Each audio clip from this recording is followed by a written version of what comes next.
Hi friends, இன்றைக்கி நம்ம பார்க்க போகிற ரெசிபி ஓமப்பொடி. வீடியோக்குள்ளே போகிறதுக்கு முன்னாடி அர்ஃபான் கிச்சன் சேனலை சப்ஸ்கிரைப் பண்ணாதவங்க சப்ஸ்கிரைப் பண்ணிடுங்க. கூடவே ஆல்ன்ற பட்டனை கிளிக் பண்ணிடுங்க. இப்போ வாங்க வீடியோக்குள்ளே போகலாம். ஓமப்பொடி செய்கிறதுக்கு ஃபஸ்ட்டு நம்ம ஓம தண்ணி ரெடி பண்ணணும். அதுக்கு ஒரு பவுலில் 1 டேபிள் ஸ்பூன் அளவு ஓமம் சேர்த்துக்கோங்க. இதில் 1/4 கப் அளவு தண்ணி சேர்த்து நல்லா மிக்ஸ் பண்ணிவிட்டு ஒரு 20 நிமிஷம் இந்த ஓமத்தை நல்லா ஊற வச்சுக்கோங்க. நெக்ஸ்ட்டு ஓமப்பொடி பண்ணுறதுக்கு மாவு ரெடி பண்ணிடலாம். 1 கப் அளவு கடலை மாவு, 1/4 கப் அளவு அரிசி மாவு சேர்த்துக்கலாம். நீங்கள் எந்த கப்பில் 1 கப் அளவு கடலை மாவு எடுக்கிறீங்களோ அதுலேயே 1/4 கப்பு அரிசி மாவு மெஷர்மெண்ட் பண்ணி சேர்த்துக்கோங்க. அதுக்கப்புறமா கலருக்காக ஒரு 1/2 டேபிள் ஸ்பூன் அளவு மஞ்சள் தூள், 1/2 டேபிள் ஸ்பூன் அளவு உப்பு, 2 டேபிள் ஸ்பூன் அளவு சூடான எண்ணெய் காய்ச்சி எடுத்துருக்கேன்.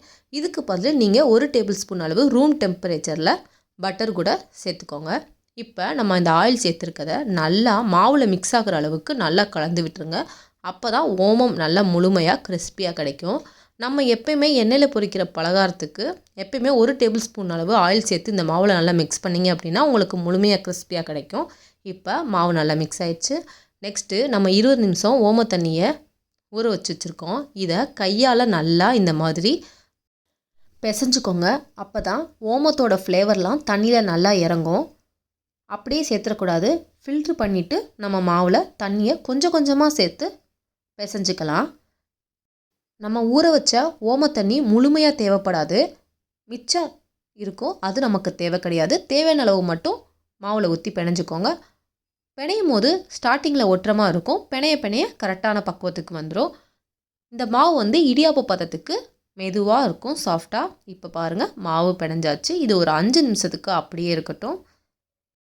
நெக்ஸ்ட்டு புளிகிறதுக்கு உரல் எடுத்துக்கோங்க. அதில் சின்ன ஓட்டை போட்ட தட்டு, ஓமம் புளிகிறதுக்கு இந்த சைஸு தட்டு தான் உள்ளே சேர்த்துக்குவாங்க. சேர்த்துட்டு சுற்றி லைட்டாக ஆயில் அப்ளை பண்ணிக்கோங்க. அப்போ தான் மாவு ஒட்டாமல் வரும். அதுக்கப்புறமா மாவை ஃபில் பண்ணிவிட்டு இந்த மாதிரி ரிவர்ஸில் சுற்றி உரலை ரெடி பண்ணிக்கோங்க. அப்போ தான் நம்ம ஆயிலை சுற்றும் போது ஈஸியாக வரும், இல்லைன்னா கஷ்டமாக இருக்கும்.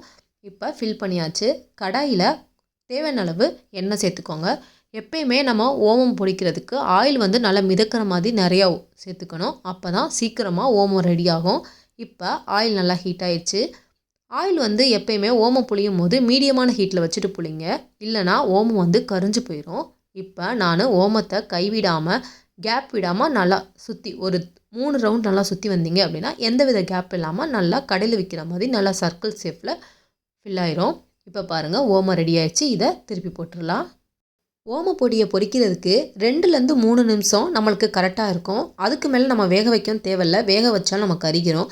ஸோ கரெக்டாக லோ ஃப்ளேமில் வச்சு 2லேருந்து 3 நிமிஷம் திருப்பி போட்டு வேக வச்சிங்க அப்படின்னா ஓமப்பொடி ரெடி ஆயிரும். இப்போ பாருங்கள், ஓமப்பொடி ரெடி ஆயிடுச்சு. இதில் உள்ள ஆயிலை நல்லா வடிச்சிட்டு நம்ம ஒரு பிளேட்டில் மாற்றிக்கலாம்.